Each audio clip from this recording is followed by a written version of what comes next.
for Jake Callahan, a retired K-9 handler, and his loyal partner, Rex. Life in the Cascade Mountains was a quiet, repeating ritual designed to keep the ghosts of the past at bay. Every morning was the same black coffee, a shared silence, and long walks through the ancient forest. But this year, a historic drought had peeled the water back from the local reservoir, exposing land unseen for half a century. And on one sweltering afternoon, that routine was shattered. Rex, the ever-steady German shepherd, suddenly locked up on the cracked, dry lake bed, his body rigid in a way Jake hadn't seen since their days on the force. He began to dig with a frantic obsession, fixated on a scent no normal animal could possibly detect. What could a dog possibly sense? Buried for 50 years beneath a deep lake, Jake was about to learn that his partner hadn't just found a lost object. He had unearthed a deadly secret, a secret the most powerful man in town had killed to protect, and would kill again to keep buried. And now, we open the Granite Peak files. Chapter 1, The Quiet and the Scars. The silence was the first thing you noticed. It wasn't the peaceful, living silence of a healthy forest. The kind Jake Callahan had sought out when he first bought this land. This was a brittle, thirsty silence. The air, usually thick with the scent of damp earth and pine, now carried only the taste of fine dust. From the porch of his small cabin, Jake watched the morning sun climb over the Cascade Peaks, its light doing little to warm the land, serving only to bake it harder. He took a slow sip of black coffee. The bitter heat, a familiar ritual. Beside his worn leather armchair, Rex lay motionless. But Jake knew he was awake. The German shepherd's breathing was too steady, the occasional twitch of his ears too precise as they tracked the sound of a distant, lonely crow. A decade of partnership had taught Jake to read the dog's stillness as easily as he could read a map. A low, throbbing ache started in Jake's left knee, a familiar reminder of the morning's humidity, or lack thereof. He shifted his leg. The metal and canvas of the brace concealed beneath his jeans, making a faint noise against the wooden floor. It was a sound as much a part of his morning as the coffee. The brace, the ache, the silence, they were the architects of this new, quiet life. They were the reason his uniform was packed away in a footlocker. The reason Rex's official K-9 harness now hung on a peg by the door, a relic of a life that felt like it belonged to another man. Rex lifted his head, his dark, intelligent eyes fixing on Jake. He didn't whine or bark. He simply watched, a silent question in his gaze. It was a look Jake had seen 1,000 times in the field. The moment before a search began, the quiet communication between a handler and his partner. "I know, boy," Jake said, his voice a low rasp. "It's too quiet." He stood up, leaning on the porch railing and looking down the gentle slope of his property. The land ended where the Cascade River reservoir began, or rather, where it used to begin. For 2 straight seasons, the snowpack on the peaks had been thin, and the summer rains had never come. Now, in the punishing heat of late August, the reservoir was a ghost of its former self. A wide, cracked collar of dried mud and bleached rock, 50 yards wide in some places, separated the forest from the water's new edge. The river that fed it had slowed to a crawl. Familiar islands were now hills, and hidden coves were just dusty bowls in the earth. The drought was an open wound on the landscape. For weeks, Jake had watched the water recede, an unsettling feeling growing in his gut. The locals in Granite Peak talked of nothing else. They worried about wells running dry, about the fire risk, about the salmon. But for Jake, the receding water felt different. It felt like a secret being, slowly, deliberately exposed, like a sheet being pulled back from something long dead. Rex padded over and stood beside him, leaning his solid weight against Jake's braced leg. It was a gesture of support, of grounding. The dog's nose twitched, sampling the dry air. He could smell things Jake couldn't: the stress of the deer, the desperation of the raccoons, the scent of decay where there should have been the scent of life. He let out a low, almost inaudible whine, a soft rumble in his deep chest. It was the sound of a finely tuned instrument, sensing something was wrong. Jake rested a hand on the dog's powerful neck, his fingers sinking into the thick fur. For 10 years, he had trusted this dog's instincts with his life. Rex was more than a partner. He was an extension of Jake's own senses, a loyal guardian against the parts of the world Jake could no longer see or hear clearly. Retirement hadn't changed that.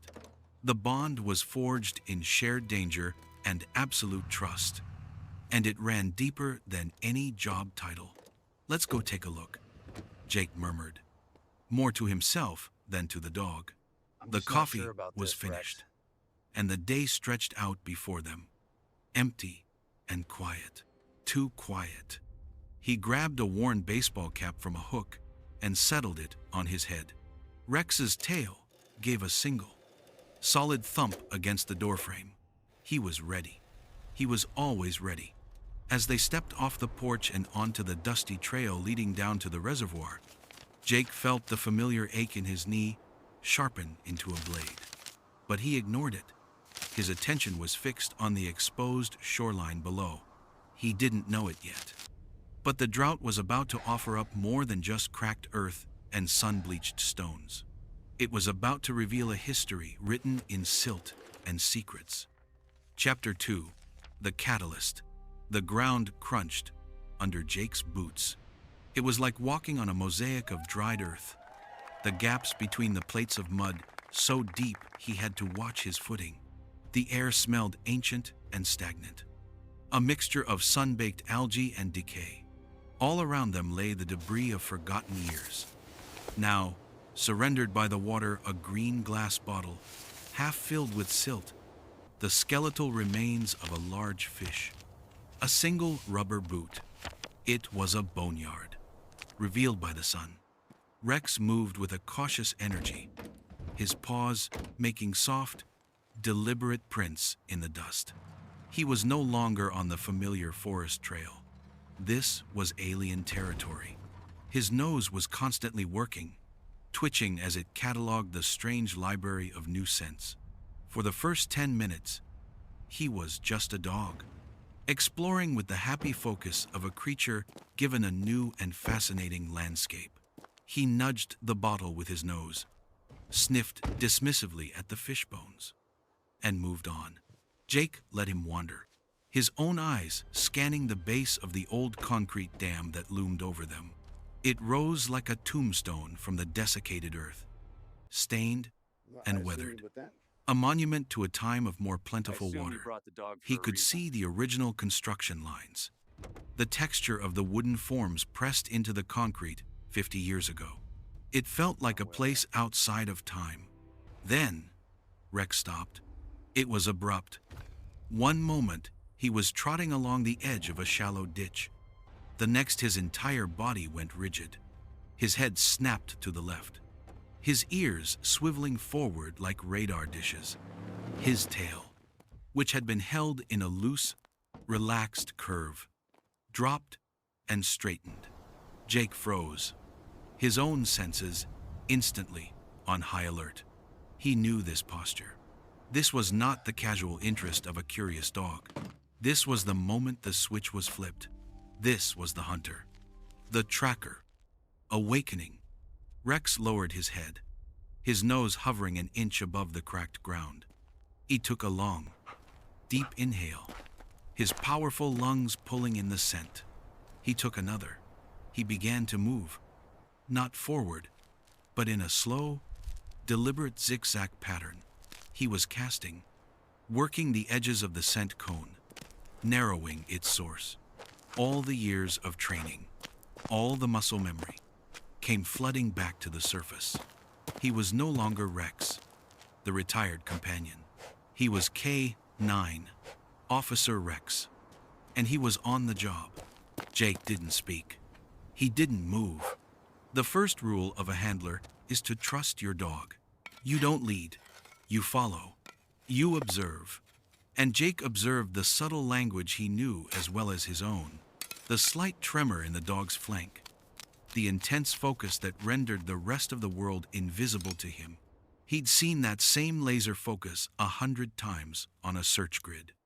Just before Rex located a hidden shell casing or a dropped piece of evidence, Rex's casting pattern grew smaller, tighter. He was zeroing in. He finally stopped over a patch of ground that looked no different from any other.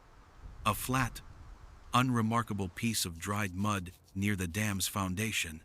He sniffed the spot once, twice, and then gave a short, sharp bark. He looked back at Jake, his eyes bright with certainty. This was his final indication. "Okay, boy," Jake said softly, his voice calm and encouraging. "Show me. What have you got? Show me." That was all Rex needed. He dropped his head and began to dig. Mud and dust flew from his powerful front paws. This wasn't the playful digging of a pet burying a bone. It was a frantic, focused excavation. He was digging with a purpose, a conviction that Jake had learned to trust without question. Jake walked over, his bad knee groaning in protest as he knelt beside his partner. He brushed away some of the loose dirt Rex had unearthed. The ground was hard, packed down by decades of water pressure. "Easy, Rex. Let me help." He pulled a small, sturdy multi-tool from his belt and used the pliers to break up the toughest parts of the earth. Rex whined with impatience, nudging Jake's hand with his wet nose, urging him on. He kept sniffing at the hole, confirming the scent was still there, still strong. After a few minutes of combined effort, Jake's tool struck something hard. Tunk. It wasn't the sound of hitting rock. It was a dull, hollow, metallic sound. Rex barked again, a triumphant sound this time. He frantically dug around the object, his claws scraping against a rusted surface.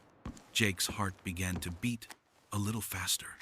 He cleared the remaining dirt away with his hands, feeling the defined edges of a corner. Then a flat side. It was a box, small, metal, and heavy with the secrets of the mud. With a final grunt of effort, he worked his fingers underneath it and pried it from the earth's grip. It came free with a sucking sound.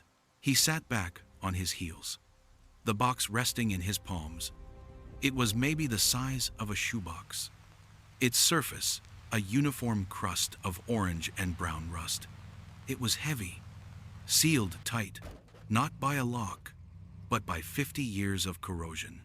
Rex sat beside him, panting happily, his tail thumping a steady rhythm against the dry ground. He looked from the box to Jake, his job done. Jake stared at the object, his mind racing. Who would bury a metal box in a place they knew would be flooded by a reservoir unless they never wanted it to be found? Chapter 3. The Sunken Ledger. The walk back to the cabin was slow, the weight of the metal box in Jake's hand feeling heavier with every step. It wasn't just the physical weight. It was the dense, compacted weight of 50 years of silence. Rex trotted proudly beside him, occasionally glancing up as if to confirm that his handler was still in possession of the prize he had unearthed. He had done his part. He had found the article. Now it was Jake's turn. Instead of the main cabin, Jake went to the small, tidy workshop he'd built out back. It was a place of order and purpose, where tools hung in their precise outlines on the wall, and the air smelled of sawdust and oil.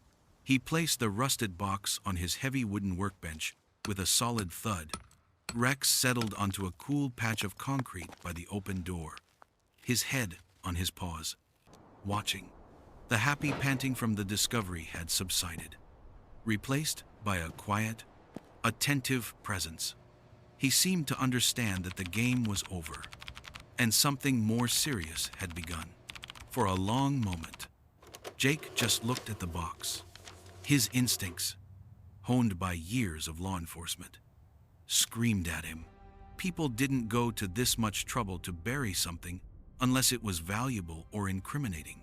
Given the location, he was betting on the latter. He felt a familiar, methodical calm settle over him. The old procedural mindset clicking into place. He didn't reach for a hammer. That was the clumsy way. He picked up a wire brush and began to methodically work at the seam where the lid met the box. Flakes of rust falling away like dried blood. He worked with a patient, practiced rhythm, clearing away the corrosion of decades until a faint line was visible. Next, he took a can of penetrating oil and applied a thin stream along the seam, letting the chemical work its way into the microscopic fissures. He waited. The only sounds were the buzzing of a fly near the window and Rex's steady breathing. After 10 minutes, he took a small, flat pry bar, inserted the tip into a slight gap he had found near a corner, and gently applied pressure. The metal groaned in protest. A high, screeching complaint at being disturbed after so long. He worked his way around the lid, applying a little pressure at a time, until with a final, loud crack, the seal broke. He lifted the lid. The air that escaped from inside was stale and musty. The smell of trapped time. There was no gold, no jewelry. Nestled inside, on a bed of what had once been cotton batting, now yellowed and compressed, was a package wrapped in dark, greasy-looking oilskin. It was bound tightly with twine that had mostly rotted away. The care taken to wrap it was obvious. Whatever was inside, the owner had desperately wanted it to survive the water. Jake's hands were steady as he lifted the package out. It felt soft and pliable. He placed it on a clean rag on the workbench and began to carefully unwrap the layers. The oilskin was stiff, but had done its job. As he peeled back the final layer, he saw it. It was a small, leather-bound book, a pocket ledger. The leather was warped and stained, but intact. He opened the cover. On the first page, written in a neat, concise hand, were the words Cascade Dam Project. Ichen Jobai Chishawu, Elias Vance, site engineer. Jake's breath caught in his throat. He remembered the name from his research at the library. The engineer who had vanished. He began to turn the pages, his touch feather light to avoid tearing the fragile, yellowed paper. Most of the entries were what he expected: concrete specifications, rebar measurements, payroll notes, supply logs. It was the meticulous record of a man dedicated to his job. Then, about 3/4 of the way through, the tone changed. The neat handwriting grew slightly more agitated. He saw notes in the margins, question marks, next to entries for concrete deliveries. One entry stood out: 3 trucks signed for by T's foreman. I only saw one arrive. Where did the other 2 go? Jake felt a cold knot form in his stomach. He kept turning. The last few pages were filled with calculations, furious crossouts, and notes. Jake could piece together the engineer's dawning horror. He was documenting fraud. A massive, dangerous fraud. Substituting cheaper materials and pocketing the difference on phantom deliveries. He finally reached the last written page. The handwriting here was a scrawl. The words hurried, as if written by a man in fear for his life. The ink was slightly feathered from the lingering dampness, but the words were terrifyingly clear. Confronted Thorne Sr. today. He laughed. Said the dam was his legacy. and no one would believe me. He knows I have this book. He knows I know everything. Jake read the next line, his blood running cold. Thorn will not pay. He knows I know. Meeting him at the Foundation site tonight too. The sentence stopped. The rest of the page was blank. Jake stared at the unfinished entry. The words hanging in the silent workshop air. This wasn't just a ledger. It wasn't just proof of fraud. It was a final, desperate message from a dead man. He slowly closed the book.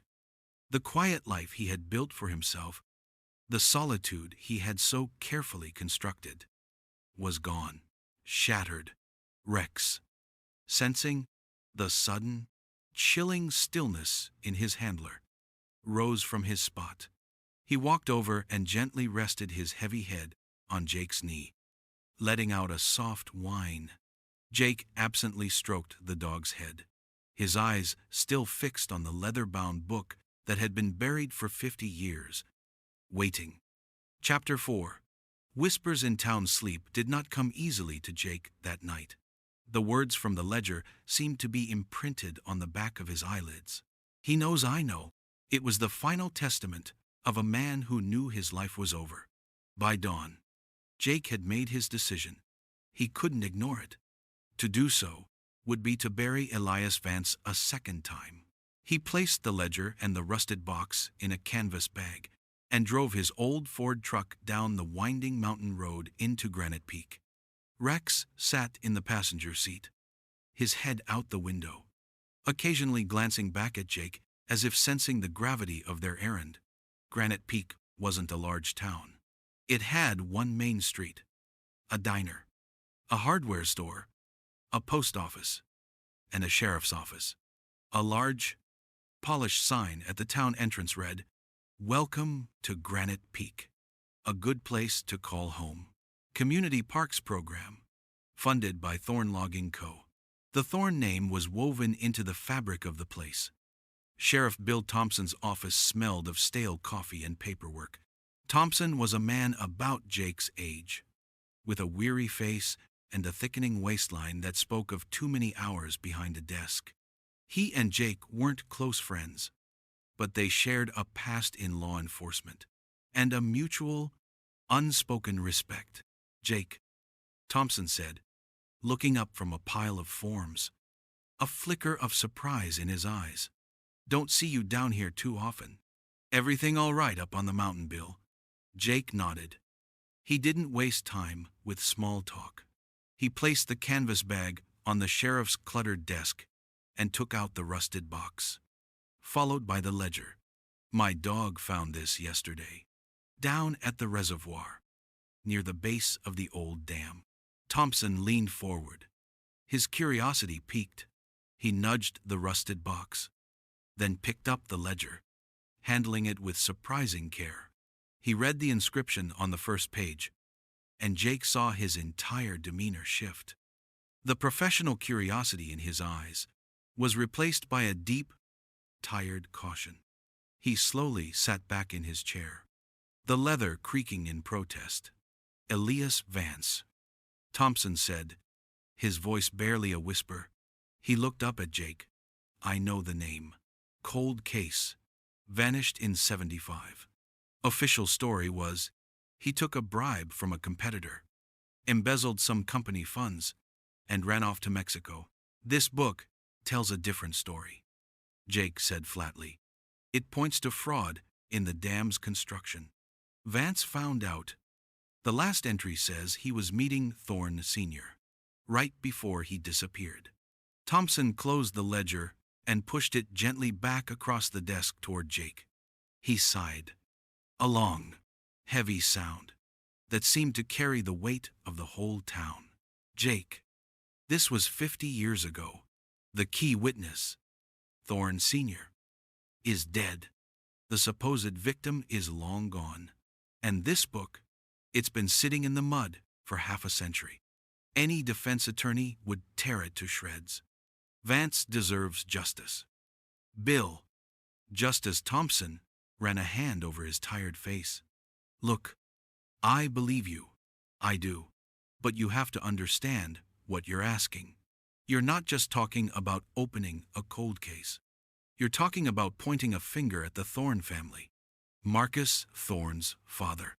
He gestured vaguely toward the window. That man's name is on the wing of our only clinic. It's on the library. His company is the largest employer in 3 counties. You're asking me to go to war with the man who signs the paychecks for half the people in this town. All based on this. He tapped the ledger. So you're not going to do anything, Jake asked. His voice low and even, but with a hard edge of disbelief. I'm saying my hands are tied. Thompson countered, his own frustration showing. I'm a small-town sheriff. Jake, not a homicide detective with a forensics team. I don't have the resources, the manpower, or the political capital to launch an investigation like this with so little to go on. A judge would laugh me out of his chambers if I tried to get a warrant. He leaned forward, his voice dropping. I'm telling you this as a friend. Let it go. You're retired. You've earned your peace and quiet. Don't go kicking this hornet's nest. These are powerful people. Jake stood up, his face an unreadable mask. He placed the ledger and the box back into his bag. He knew this conversation was over. He had seen this kind of pragmatic reluctance before. It was the wall that justice often ran into. Thanks for your time, Bill. He turned and walked out, Rex rising to follow him. Thompson called after him. Jake, I'm serious. For your own good. Let it be. Jake didn't answer. He stepped out into the bright sunlight, the sheriff's words echoing in his ears. He was on his own. Official channels were closed. He got into his truck and started the engine, then paused. Across the street, the Granite Peak Public Library stood, a handsome brick building. A bronze plaque near the door gleamed in the sun. He could read the words even from this distance. Donated by the Thorne Family Foundation. The irony was as bitter as his morning coffee. He looked down at Rex, who watched him with unwavering trust. The dog didn't care about powerful families or small-town politics. He had simply found the truth. It was up to Jake to see it through. He turned off the engine, opened the door, and stepped out onto the street. If the law wouldn't help him, he would have to become the investigator himself. His first stop would be the very place the Thornes had built to house the town's history. Chapter 5. The Thorne Legacy. Jake pulled his truck into a shady spot across from the library. He turned to his partner. Okay, Rex, I'll be back. You watch. Rex didn't need the command.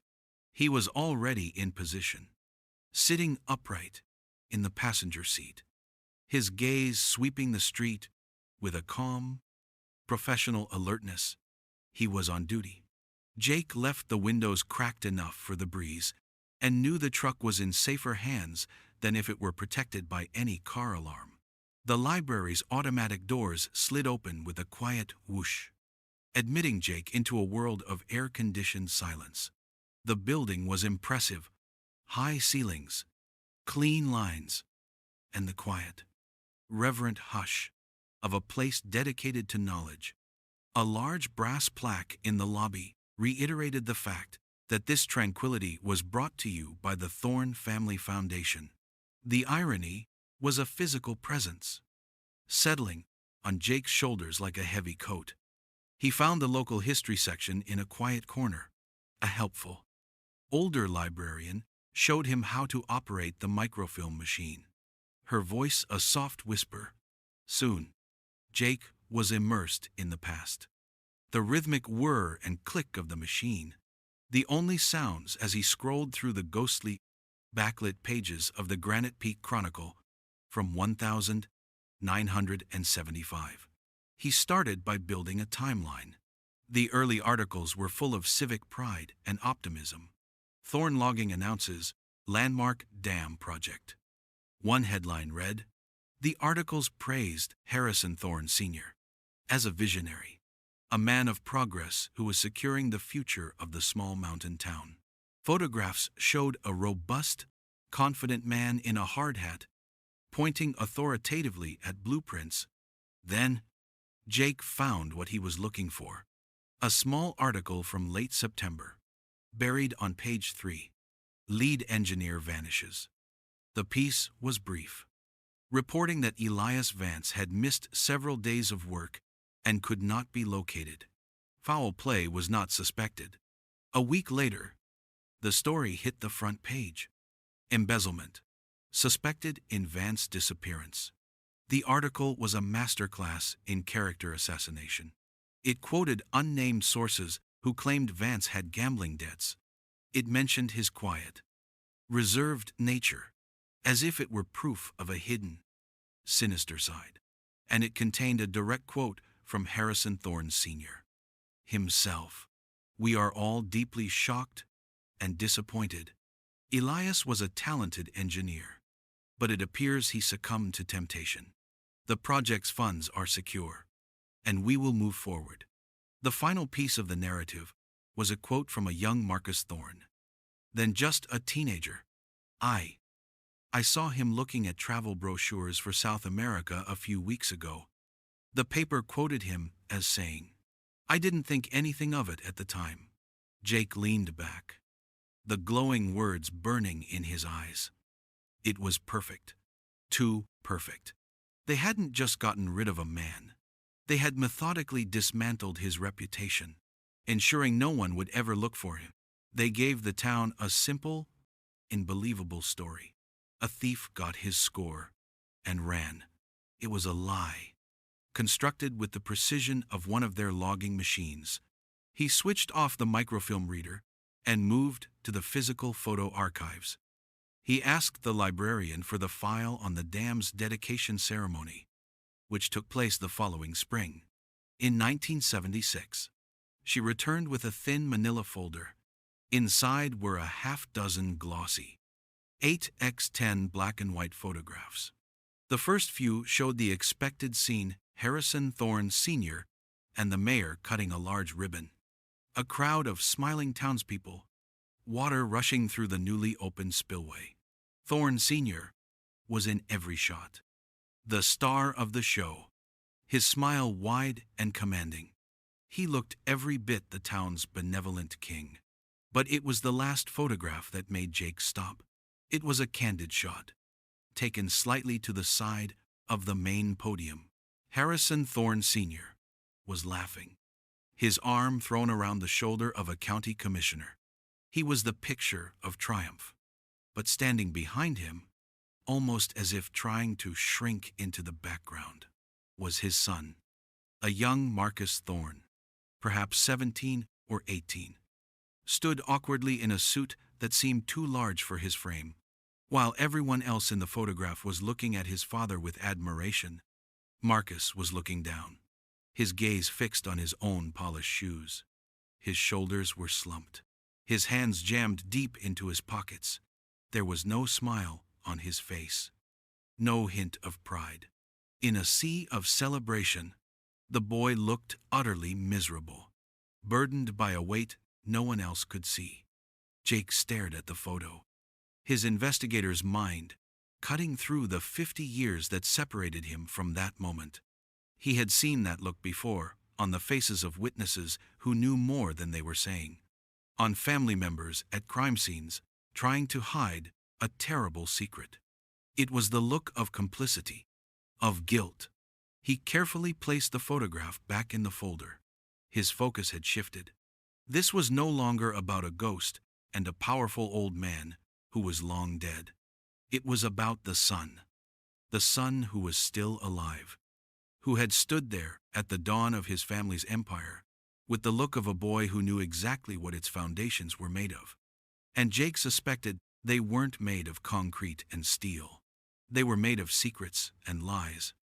Chapter 6. The Investigation and the Warning. Jake left the library feeling a grim sense of clarity. The photograph had given the ghost of Elias Vance a powerful new ally: Marcus Thorne's own past. He crossed the street, the afternoon sun warm on his shoulders. Rex was exactly where he'd left him. A stoic, furry sentinel in the passenger seat. The dog's tail gave a few solid thumps against the vinyl as Jake climbed in. "Good boy," Jake said, giving the dog's ears a scratch. The physical act of connection was grounding. It was him and Rex against the ghosts. He started the truck and began the drive out of town, heading back toward the winding mountain road that led to his cabin. The further he got from Granite Peak, the more the tension in his shoulders began to ease. He was back in his element. The world of pine trees and rock faces. A world that made sense.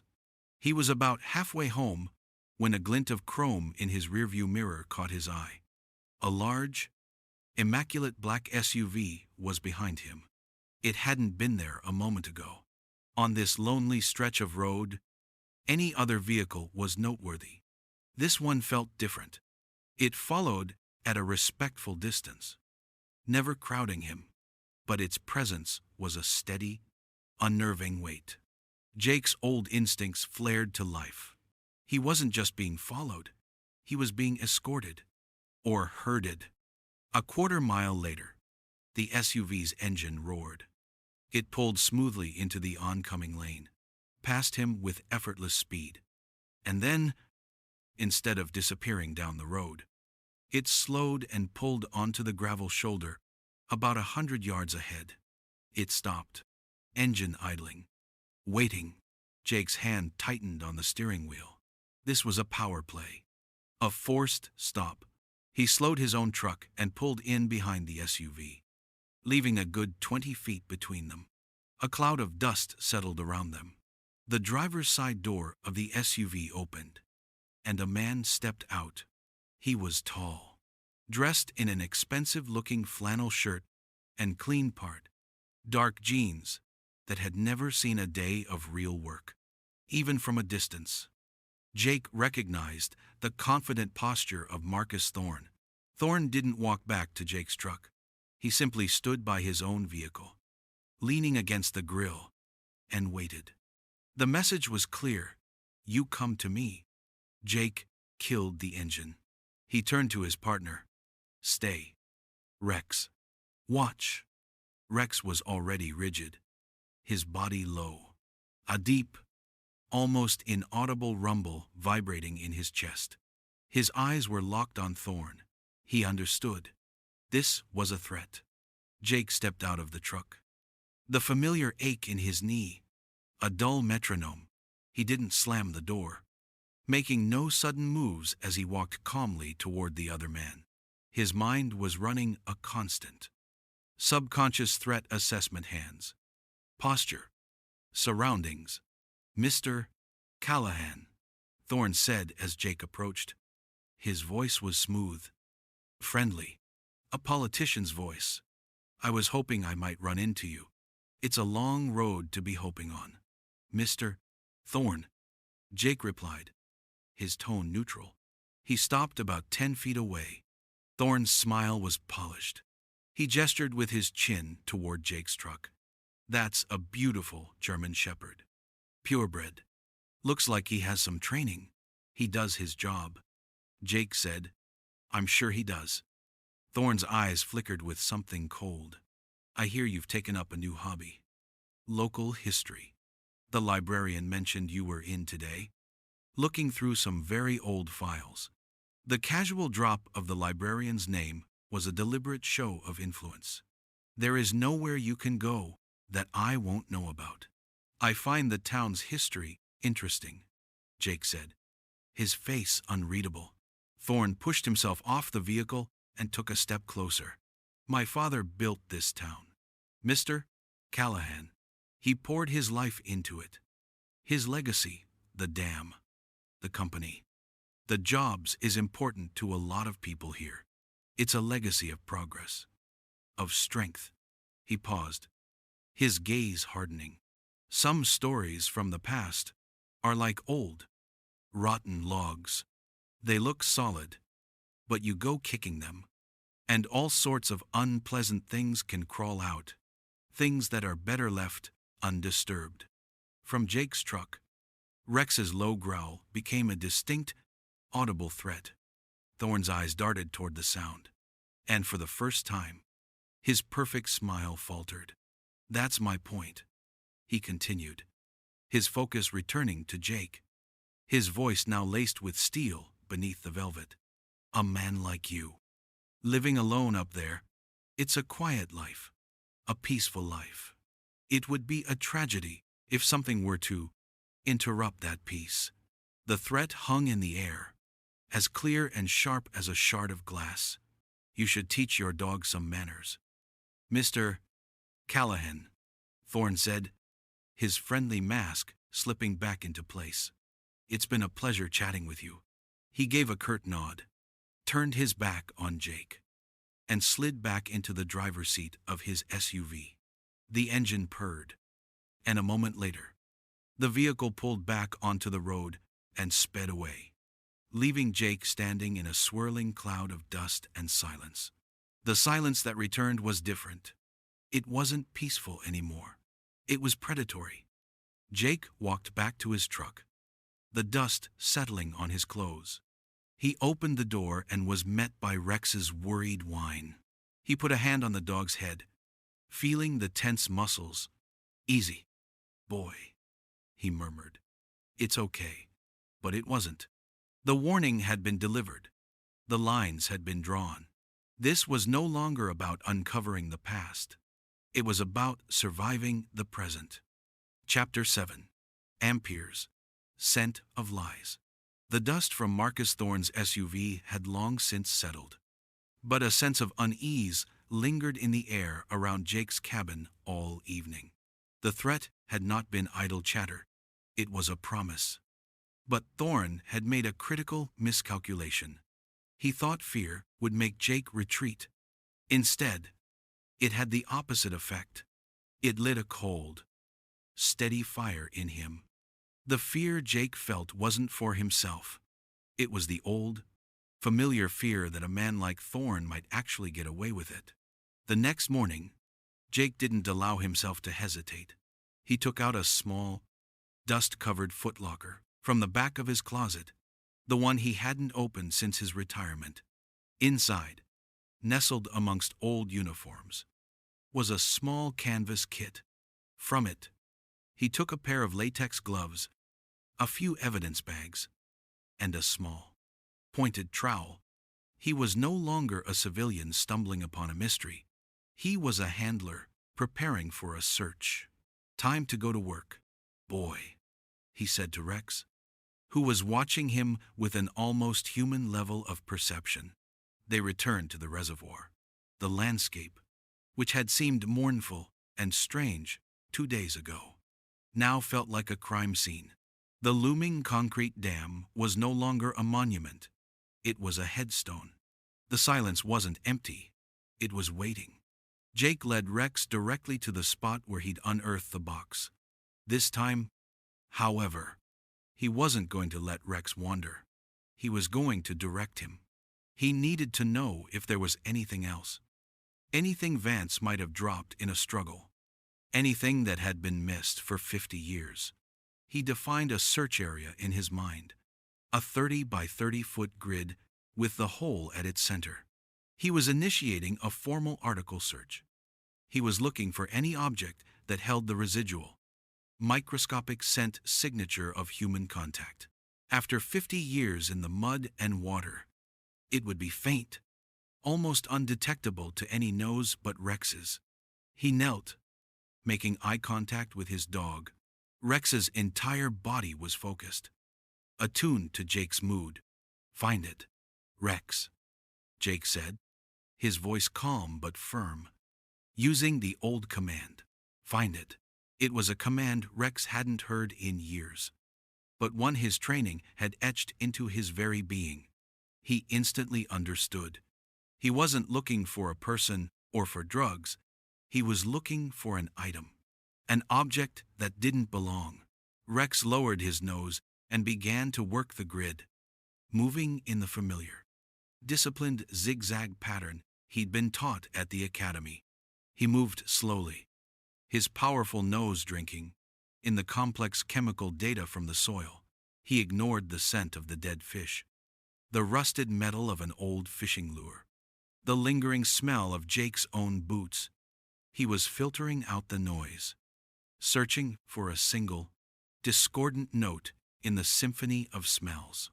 Jake watched, his eyes tracking every nuance of the dog's body language, the slight shift in his gait, the way his tail was held, the rhythm of his breathing. 10 minutes passed, then 15. Rex worked his way to the edge of the grid, near the rough, concrete foundation of the dam. Suddenly, he stopped. He sniffed intently along the base of the wall, where a jumble of loose rocks and construction debris had settled 50 years ago and never been moved. He took a few steps back, then returned to the same spot, his tail flagging a quick, stiff, side-to-side motion that told Jake he was close. He began to sniff at one particular section, his nose twitching furiously. He pushed a few smaller rocks aside with his snout, then looked back at Jake, giving a short, sharp bark. The indication was clear. The scent was coming from beneath the rocks. "Good boy," Jake praised, his voice a low murmur. "Good find. Show me." He put on the latex gloves and knelt, his knee protesting on the hard ground. Rex whined, nudging Jake's arm. Impatient, Jake began to move the rocks Rex had indicated. They were heavy, half buried in the compacted earth. He used the trowel as a lever, working one particularly large, flat, stone, loose. As he pulled it away, he saw something nestled in the dark, damp earth beneath it. It wasn't a box. It was small and dark and round. Carefully, he used the tip of the trowel to work it free from the dirt's grip. He lifted it into his gloved palm. It was heavy for its size. For a moment, it was just a mud-caked lump. He gently rubbed the surface with his thumb, the dried dirt flaking away. Beneath the grime, a dark, tarnished silver became visible.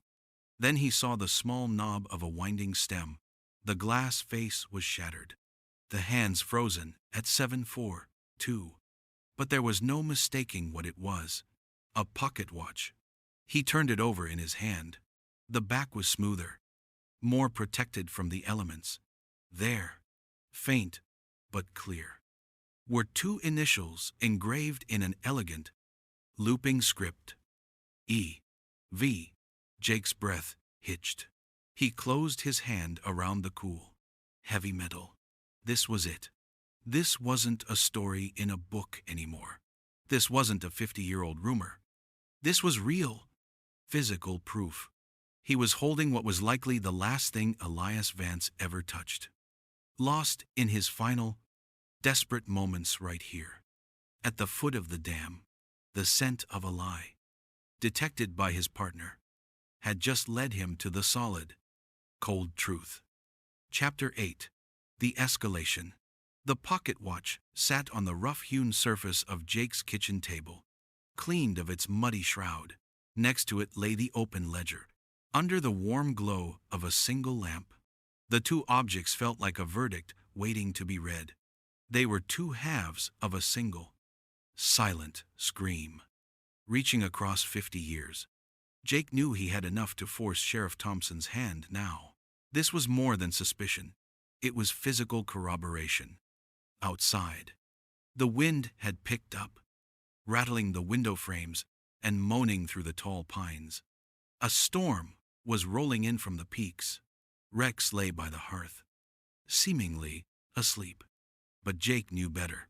The dog's ears twitched with every gust of wind. His body, a coiled spring. Even in rest, Jake was cleaning the last of the dirt from the watch's engraving when Rex's head shot up. A deep, guttural growl rumbled in his chest, a sound more felt than heard. It was the sound of a threat detected, primal and certain.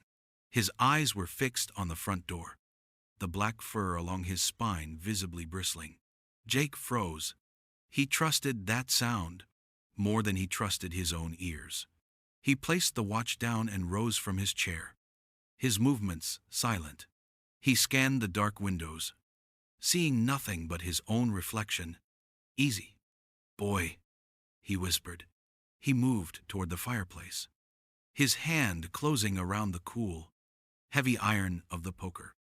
It wasn't a gun, but it was solid and unforgiving. He stood in the shadows of the living room, his heart pounding, a slow, heavy drumbeat against his ribs. Rex remained by the door, a statue of controlled aggression. His growl, the only sound in the room besides the wind. The silence stretched for a tense minute. Jake started to think maybe it was just an animal, a bear or a cougar, drawn by the scent of his dinner. Then the front door exploded. There was no warning, no attempt to pick the lock. Just a single, violent kick that splintered the door jamb and sent the heavy wooden door flying inward, crashing against the wall. A large figure, clad in black from head to toe with a ski mask covering his face, burst into the room. The intruder had no time to orient himself. Before he could take a second step, Rex launched. It was a blur of black and tan fury. One moment, Rex was by the hearth. The next, he was airborne. A 90-pound projectile of muscle and teeth. He hit the man squarely in the chest, the impact driving the air from the intruder's lungs with a strangled gasp. They crashed to the floor in a chaotic tangle of limbs. The man grunted in pain and surprise, trying to fight off the snarling animal latched onto his arm. This wasn't a panicked pet. Rex's movements were precise and economical, a reflection of years of bite and hold training. He wasn't just biting, he was attempting to neutralize the threat, to control the man's primary weapon arm. Jake moved in, wielding the poker like a club.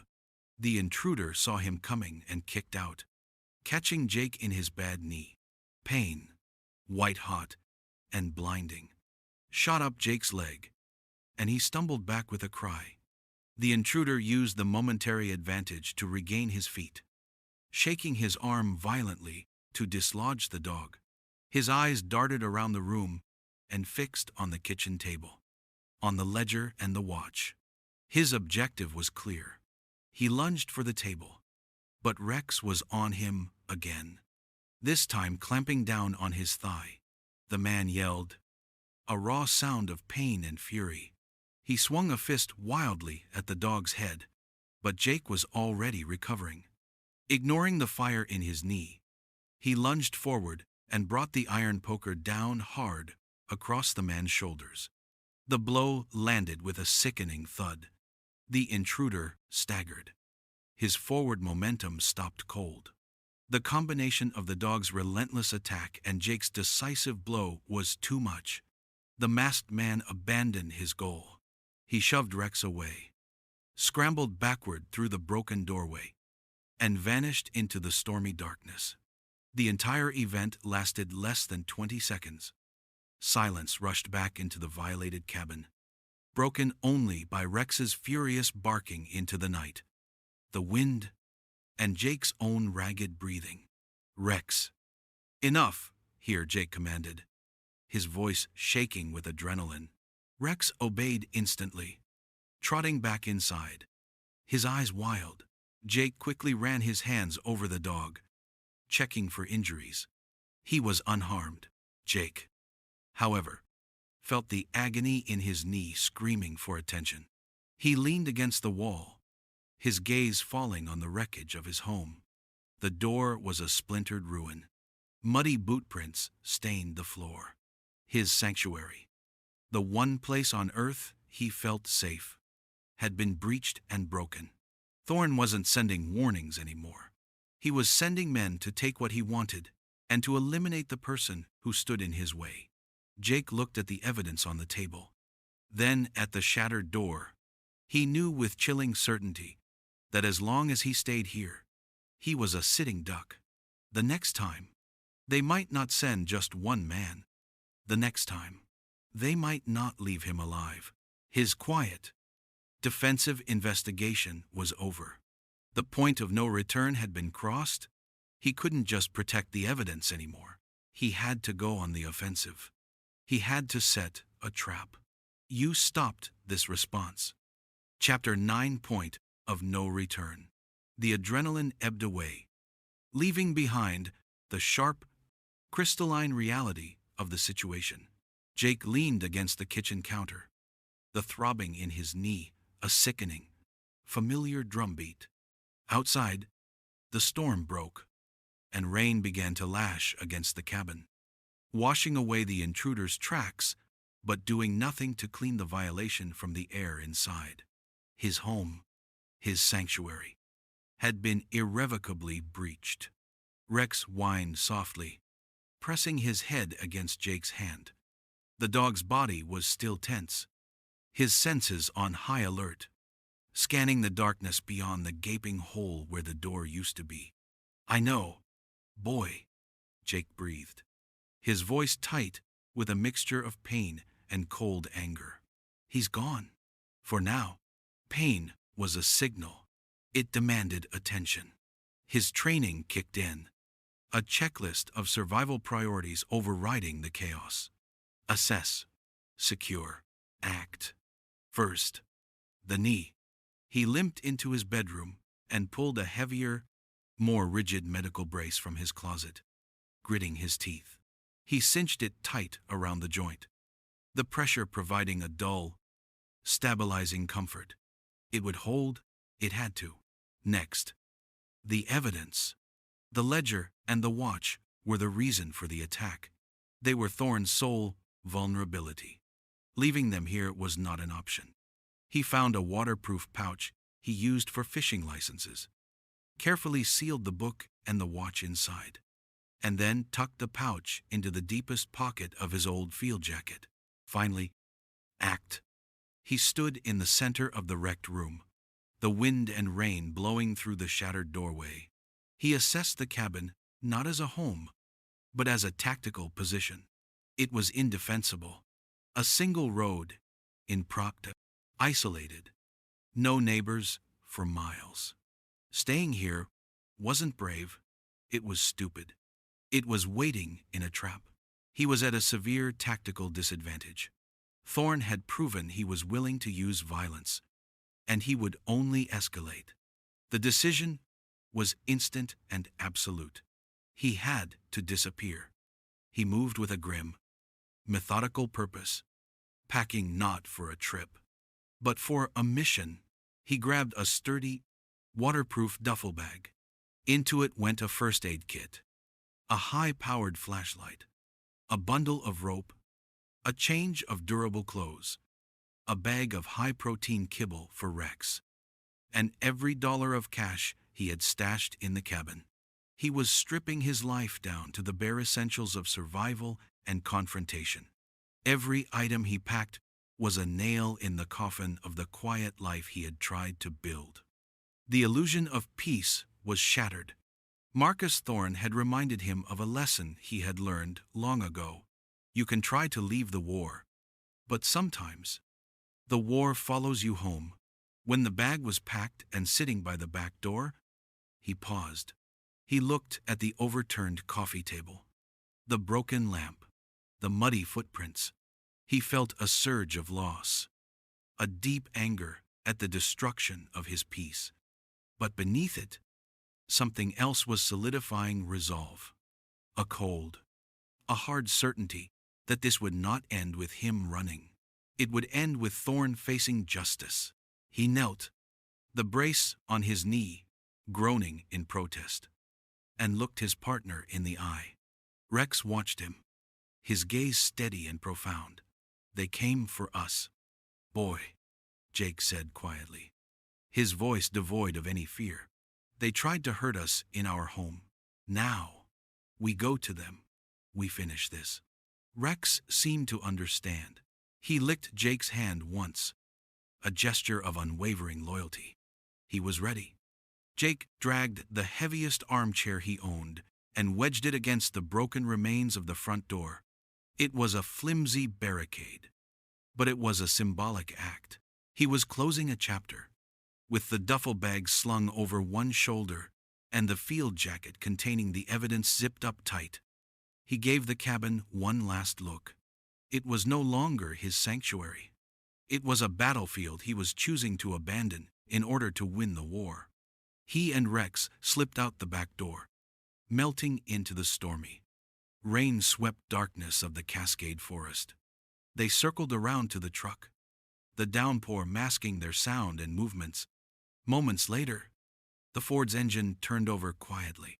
Without turning on his headlights, Jake navigated the first quarter-mile of the dirt track, relying on memory and the faint gray light of the storm. Only when he hit the main mountain road did the taillights blink on, two small red eyes receding into the night. He wasn't fleeing. He was repositioning. The hunted was now officially the hunter. Chapter 10. The trap. Jake drove for an hour, pushing his old truck deep into the national forest on logging roads he hadn't used in years. He bypassed campsites and trailheads, finally pulling into a small, overgrown clearing he knew of from his early days of exploring the mountain. It was a secluded spot, offering a single point of entry and a clear view of the road below. Defensible, temporary. He killed the engine, and the silence of the deep woods enveloped them, a stark contrast to the raging storm and the violence of the previous night. Rex immediately went to work, his nose to the ground, circling the clearing in a wide perimeter check, ensuring they were alone. Only when he was satisfied did he return to the truck and sit on watch. Jake didn't try to sleep. With the rain-streaked windshield as his desk and the dim glow of the dashboard lights as his lamp, he began to formulate a plan. He was outmatched in money, manpower, and influence. A direct assault was impossible. He couldn't go to the law. This meant he had to turn Thorne's own strengths against him. He thought about the man, arrogant, controlling, and utterly obsessed with his family's legacy. Thorne hadn't sent a man to Jake's cabin just to retrieve a ledger about a 50-year-old murder. He had sent him because that ledger was a threat to the Thorne name, the foundation upon which his entire empire was built. That legacy was Thorne's psychological trigger, and that was the nerve Jake had to press. He needed a lure Thorne couldn't ignore, something more immediate than a cold case. He needed a threat to the here and now. The ledger mentioned fraud-shoddy materials used in the dam's construction. That was it. A murder could be denied, but a structurally unsound dam that endangered the town, that was a public relations nightmare. A financial catastrophe that would tarnish the Thorne name forever. To make the threat credible, he needed an expert. He needed someone outside Thorne's sphere of influence. He thought of Sheriff Thompson, compromised by politics. He thought of Old Man Hemlock, too much of a wild card. Then he thought of Sarah Jenkins. Sarah was a sharp, no-nonsense biologist in her late 20s, working a federal posting with the National Park Service. She was an outsider, a scientist who believed in data and evidence, not small-town loyalties. He'd spoken with her a few times about wolf pack migrations in the area. She was smart. And more importantly, she wasn't on Thorne's payroll. He drove back towards the edge of the forest until he found a gas station with a weathered, outdoor payphone. He left Rex in the truck, the duffel bag with the evidence at the dog's feet, and dropped a handful of quarters into the slot. He dialed the number for the NPS ranger station from memory. "Ranger Jenkins," she answered, her voice crisp and professional. "Sarah, it's Jake Callahan." There was a slight pause. "Jake, is everything all right? It's pretty late. I need your help," he said, his voice low. "And I need you to trust me. I can't explain everything over the phone, but it's important." "What kind of help?" she asked, a note of caution in her voice. "I need an analysis done," he said, choosing his words carefully. I have a sample of concrete from an old structure. I have reason to believe it's dangerously substandard. I need a preliminary report. Something that looks official, that outlines potential structural failings, porosity, aggregate quality, that sort of thing. The line was silent for a moment. Jake, that's a job for an engineering lab, not a biologist. And it sounds complicated. What is this really about? He leaned against the cold glass of the phone booth, the rain drumming on the roof. It's about making sure the truth comes out. A truth someone has spent 50 years burying. I'm not asking you to fake anything. Just to give me your professional opinion in a formal-looking document based on the sample I provide. Your name won't be on the final version I use. He could hear her thinking, weighing the risk in his request against the sincerity in his voice. This sounds dangerous. Jake, it is, he admitted. That's why I'm calling you. Because you're the only one I can trust to do it right. Please, Sarah. Another long pause. Then, a sigh. There's an old service drop box behind the station. It's for overnight sample drop-offs. Leave it there. I'll see what I can do. And Jake, be careful. Thank you, he said, and hung up before she could ask any more questions. The first piece of the trap was set. Now he needed the bait.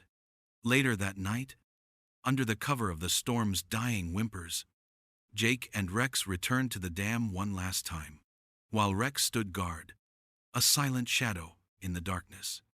Jake used a heavy-duty chisel from his truck's toolkit. He found a spot on the dam's foundation, hidden from the road, and worked with quiet, focused intensity. Finally, a dinner plate-sized chunk of the old concrete broke free. He held it in his hands. It was heavy, coarse, and cold. It looked like nothing, a piece of rubble. But in his plan, it was everything. It was the physical proof that would corroborate the ledger's story of fraud. It was the bait, and soon, he would let the shark know it was in the water. Chapter 11. The Lure in the Pre-Dawn Gloom. Jake drove to the National Park Service Ranger Station. The building was dark and silent. He moved quickly, depositing the heavy chunk of concrete, sealed in a canvas bag, into the overnight sample drop box Sarah had mentioned. There was no note, no name, just the anonymous sample. He was trusting her to understand. As he drove away, he felt the first tumblers of his trap click into place. The next step required more finesse. It required a specific kind of deception, a piece of tradecraft from a life he thought he'd left behind. He drove 50 miles east, to a different county, to a town where no one knew his face. There, in a small, 24-hour copy shop, he paid cash to use a computer. He didn't write an email. Emails are too easily traced. He typed a document, his words blunt and carefully chosen to mimic the voice of a greedy, opportunistic amateur, not a calculating professional. He needed Thorne to feel superior, to believe he was dealing with some local hick who had stumbled onto a payday. Arrogance was the key to the trap. He printed the document, the stark black letters looking like a death warrant on the cheap copy paper. Thorne, I have the ledger, written by Elias Vance. I also have a new geological survey report, confirming the concrete in your father's dam is rotten. It's a catastrophe waiting to happen. I can take this to the press and the Army Corps of Engineers. Your company will be ruined. Your family's name will be mud, or you can buy my silence. The ledger, the report, all my copies, and the original concrete samples. The whole problem goes away. $500,000. Cash. Used. Non-sequential bills. Friday night. Sundown. Come to the base of the old dam. Put the money in a duffel bag and leave it by the big boulder near the spillway. Come alone.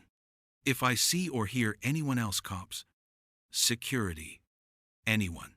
The story and all the evidence goes to every newspaper on the West Coast. Your choice. He put the single sheet of paper into a plain manila envelope, handling it only with gloved hands. He didn't seal it. He then drove to the edge of Thorne's corporate empire, a massive, modern logging facility on the outskirts of Granite Peak. He parked a quarter-mile away and waited for the 3:00 p.m. shift change, a time of maximum chaos. He watched as a young, weary-looking worker left the yard and headed for the bus stop. Jake intercepted him, pulling his truck over. "Excuse me," Jake said, holding out $200 bills. "I need a favor. I need you to walk over to the main office and just tape this envelope to the front glass door. That's it. Don't look inside. Don't ask questions. Just tape it there and walk away." The young man's eyes widened at the sight of the cash. He looked from the money to the envelope, then back to Jake's impassive face. He hesitated for a moment, then shrugged, snatched the bills and the envelope, and did exactly as he was told. He was anonymous, and so was Jake. The lure was in the water. Jake didn't stick around to see it discovered. He drove back to his secluded clearing deep in the forest and began the hardest part of any operation, the wait. The next 36 hours crept by with agonizing slowness. He did a full maintenance check on his truck. He cleaned the fireplace poker, its weight a grim comfort. He ate cold rations from his duffel bag. Mostly, he watched and listened, his senses tuned to the forest, while Rex lay nearby, a silent, watchful partner. During the quiet moments, Jake would rest a hand on the dog's back, the steady rise and fall of his breathing, a reminder that he wasn't completely alone in this. He had to trust his profile of the target. Thorne was a man who craved control above all else. He wouldn't risk involving the police, as that would mean revealing the ledger. He wouldn't trust a subordinate to handle something so critical to his family's name. And his arrogance would convince him that he could outsmart a simple blackmailer, that he could arrive at the dam, eliminate the threat, and retrieve the evidence himself. Thorne would see it not as a trap, but as an opportunity to personally clean up a loose end. Late Friday afternoon, as the sun began its slow descent, painting the sky in hues of orange and purple, Jake stood at the edge of his clearing, looking west towards the reservoir. The air was cool and still. The time was approaching. He had set the board. He had moved his pieces. Now, the king had to make his move. He looked down at Rex, who stood at his side, looking in the same direction as if he too could feel the tension gathering over the horizon. "It's time, boy," Jake said softly. "Let's go finish this." Chapter 12. The final confrontation. Sundown painted the Cascade Peaks in shades of blood and fire. At the base of the old dam, the air was still and cold, the long shadows of twilight turning the cracked reservoir bed into a landscape of craters and canyons. Jake was already in position, concealed in the deep gloom behind a massive concrete support pillar. Rex was a motionless shadow at his side, his body coiled with a quiet, disciplined tension. He knew the scent he was supposed to follow. He knew the signal to wait for. Earlier that afternoon, Jake had met with Sheriff Thompson on a deserted logging road. He had laid out everything: the ledger, the watch, the attack on his cabin. He had shown the weary sheriff that this was no longer a ghost story, but a clear and present danger. To his credit, Thompson, faced with undeniable evidence and a direct threat to a fellow officer, had finally agreed to Jake's plan.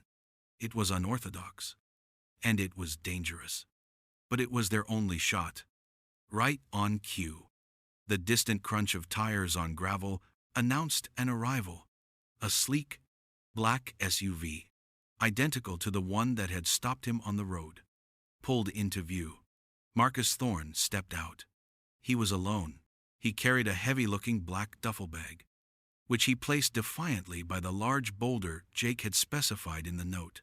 Then he stood there, hands on his hips, impatiently scanning the area. He wasn't acting like a man paying a blackmailer.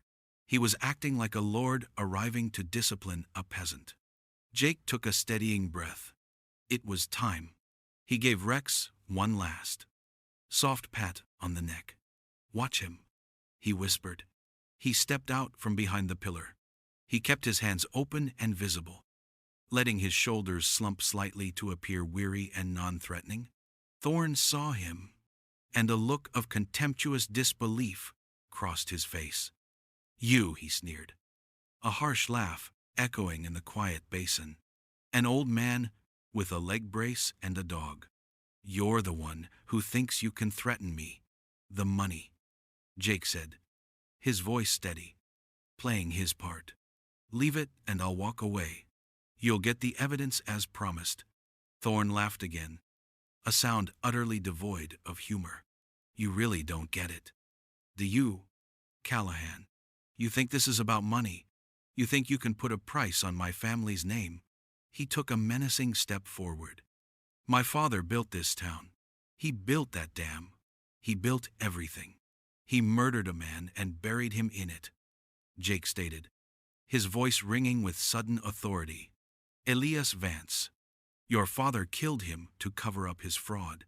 The accusation hit its mark. Thorne's fake amusement vanished, replaced by a cold, reptilian fury. "My father did what was necessary. Vance was a little man with a big mouth. He was a threat to progress, a threat to everything my father was building. He got what he deserved." The first confession. It hung in the cold, clear air. "And you knew," Jake pressed, taking a calculated risk. "I saw the picture from the dedication ceremony. You were just a boy, but you knew what your father had done." Thorne's face twisted, his arrogance swelling to fill the silence. He was so sure of his own power, so certain that this broken-down old man was no threat, that the truth spilled out of him like venom. "Knew," he spat. "Of course. I knew. I helped him create the story about Vance running off with the money. I stood by him and protected his legacy. A legacy I have spent my entire life upholding. I am this town, and I will not let it be torn down by the ghost of some sniveling engineer. And I certainly won't let it be threatened by you." It was the final, damning confession. Believing he held all the cards, Thorne had laid his entire hand on the table. In that instant, Jake gave the signal. It was a subtle, a silent command. They had practiced 100 times in 100 different ways. He shifted his weight, and the thumb of his left hand brushed once, firmly, behind Rex's right ear. Rex didn't make a sound. He simply detached himself from Jake's side and melted into the deepest shadows at the base of the dam, a phantom disappearing into the gloom. Thorne glanced at the dog's departure with a smirk. Smart dog. At least he knows when to run. He took another step toward Jake, his right hand slipping inside his expensive jacket. "But you've nowhere left to go." Before he could pull his hand free, a new voice cut through the twilight, amplified by the natural acoustics of the concrete basin. "I wouldn't do that if I were you, Marcus." Thorne froze. His head snapped toward the sound. Stepping out from the very same shadows Rex had just entered was Sheriff Bill Thompson, his service weapon held steady in a two-handed grip, and standing calmly at his side, looking back at Jake, was Rex. His mission complete. The color drained from Marcus Thorne's face. The arrogant smirk, the cold fury, in the lifetime of untouchable power. It all shattered in a moment of pure, undiluted shock. He stared from Thompson's gun to Jake's impassive face, and finally to the calm, steady German shepherd who had been the architect of his downfall. He had walked into the trap without ever even seeing the bars.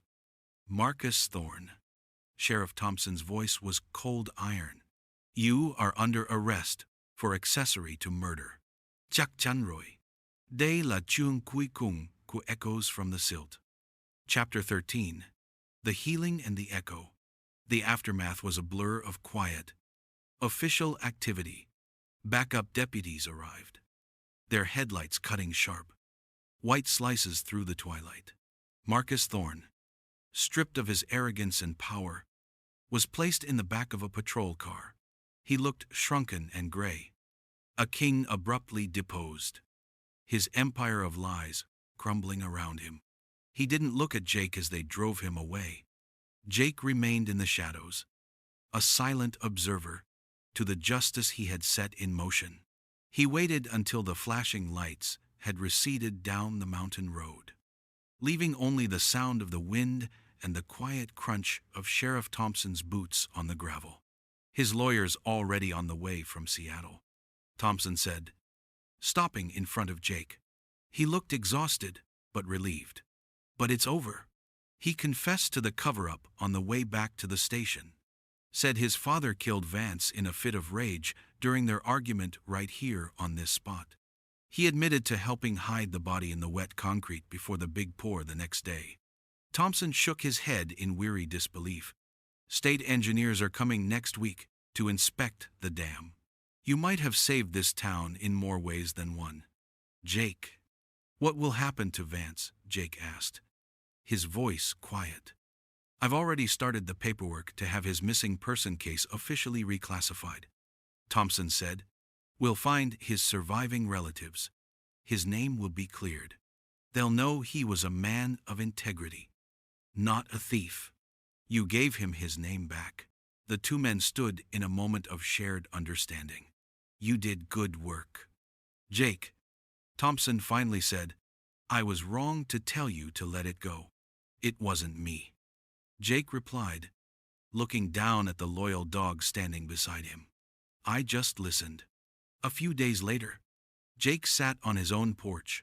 He'd hammered a sheet of thick plywood over the broken doorway. A crude but effective repair. The scars on his home were a mirror to his own, a reminder of the battle that had been fought. But as he looked out at the familiar peaks, the silence felt different. It was no longer the heavy, oppressive silence of solitude and painful memories. It was a calm, clean silence. The silence of a job well done. Elias Vance had a voice again. The whispers from the silt had finally been heard. The incident at the dam had brought Jake a new kind of quiet. He had been forced out of his self-imposed exile, forced to use the skills he thought he had buried forever. The keen eye for detail, the methodical planning, the handler's intuition, they were not gone, merely dormant. He realized he hadn't retired from his life's purpose. He had just been waiting for a new assignment. As the sun began to set, casting a warm, golden light across the forest, Rex came and rested his heavy head on Jake's good knee.